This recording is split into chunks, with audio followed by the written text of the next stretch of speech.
My name's Danny Morseu. My family, my mum was from the eastern island of the Torres Strait, Murray-Darney Island, the Torres Strait, and also part of us are from Cape York as well, in Torres Strait, so we've got mixed heritage, and I'm a very proud Australian, Indigenous Australian, and I had the opportunity to play basketball. And when I grew up at Thursday Island, we'd go and every day we'd go down and shoot hoops. My intentions were never to play basketball, but I actually left Thursday Island in the Torres Strait to go to Cairns for employment reasons.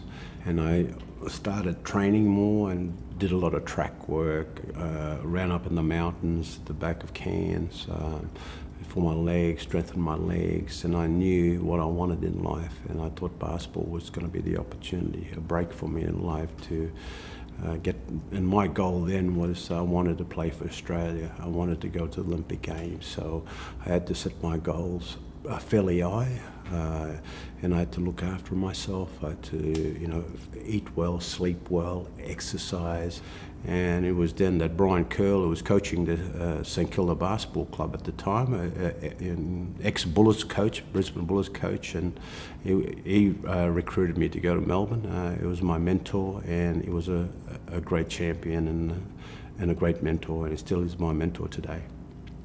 I was trying to live the dream and to try and get there, and I played for Queensland, represented Queensland. We had the regional trials in Cairns, and I played in that, and I got selected in the Queensland team. I went to the national championship in Perth and representing Queensland, and then I made the reserve in the Australian team.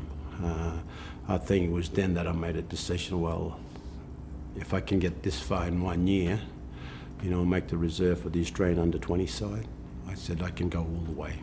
I got selected in the World Championship in 1978. We went to the Philippines, and I was, only a baby then, from 18 and stuff. So that was my first exposure of competing at that level. And we played against Russia, US, and teams from all over the world. And it was something new to me and an eye-opener for me, and especially playing in front of a 20,000 packed crowd in Manila in the Philippines.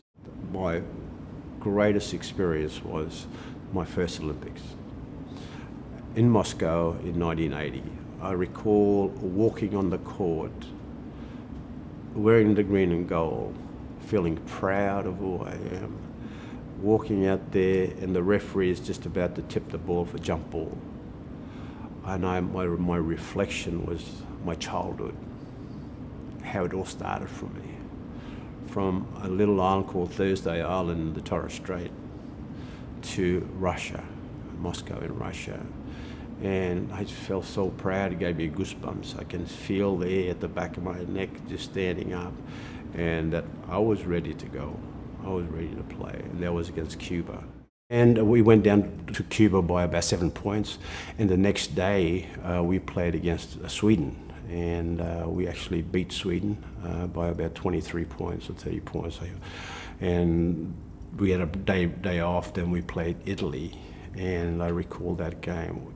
And we ended up beating Italy by 7 points. It was the greatest performance by an Australian team at that level in 1980. And what happened next was, when they did the calculation in terms of who's going to go on and play off in the semi-finals, in the top 6 at the Olympic Games, they had to work out that Italy had to beat Cuba by exactly 7 points. Any other figure, either side, whether it was 6 or 8, we would have gone into the top 6 in the world to play for a medal chance. And just sitting there, watching the game, Italy played against Cuba, and they beat them by exactly 7 points. So it was very disappointing from our point of view. In those days, we never used to get paid a razoo to play for your country. It was wearing the green and gold, wear it with pride, and represent your country with pride. So it was great from that point of view.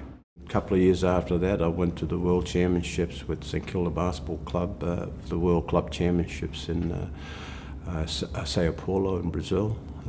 We ended up finishing 6th there in the world, so it was a great achievement for Australian basketball and development of the game. I ended up trying out for the Australian team again, and that's when I got selected again for the 1984 Olympic Games in Los Angeles. Something I will treasure for the rest of my life, going to 2 Olympic Games. I'm currently the president of the National Indigenous Basketball Academy. It's not only about basketball, it's about where you want to go in life. What's your journey? Can I be part of that journey? Can I help you out, get a job? Young Aboriginal and Torres Strait Islander kids struggle.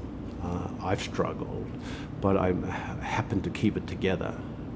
Keep the lid on and being around great people who've mentored me as well. And I'm still excited today about the footprints I've left behind for other young Aboriginal and Torres Strait Islander kids to step up and say, well, I'm going to go and beat Danny Morseu's record. And one of those kids, Patrick Mills, I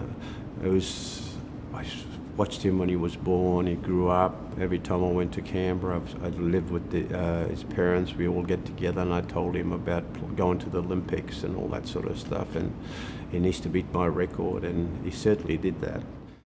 All of us in our community to show leadership and support our young ones and be there for them, because they're our future. We've got to make sure that their journey is a positive journey.